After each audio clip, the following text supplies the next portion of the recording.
36 വർഷമായിടാ മനസ്സേ ഞാൻ പോലീസില്. ഇതിനിടയിൽ പുറത്ത് അറിയുന്നതും അറിയാത്തതുമായ പല ചെറ്റത്തരങ്ങളും ഞാൻ ചെയ്തിട്ടുണ്ട്. പക്ഷെ അതിനൊന്നും എനിക്ക് ഒരു റിഗ്രറ്റും ഇല്ലടാ.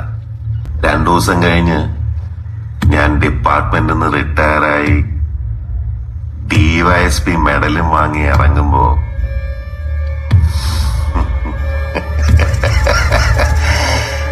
ജോർജ് സാറ് പഴയ ജോർജ് സാറ് തന്നെയാണ്. നീ ആരെയാണ് ഈ പേടിപ്പിക്കുന്നേ? എന്നെ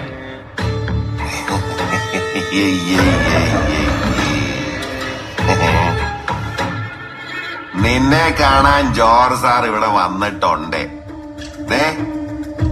നിന്റെ മുമ്പില് ജോർജ് സാർ ഇങ്ങനെ നിക്കുന്നുണ്ടേലേ നീ ജോർജ് സാറിനെ ഇനിയും കുറെ അറിയാനുണ്ടനിയാ. എടഞ്ഞ ഇപ്പൊ ഈ കാട്ടിൽ ഒരു ശവം കൊടുക്കും. ഇത് ഞങ്ങൾ ഇന്നും ഇന്നലെ തുടങ്ങിയ പരിപാടിയല്ല ബെൻസേ. നിന്നെ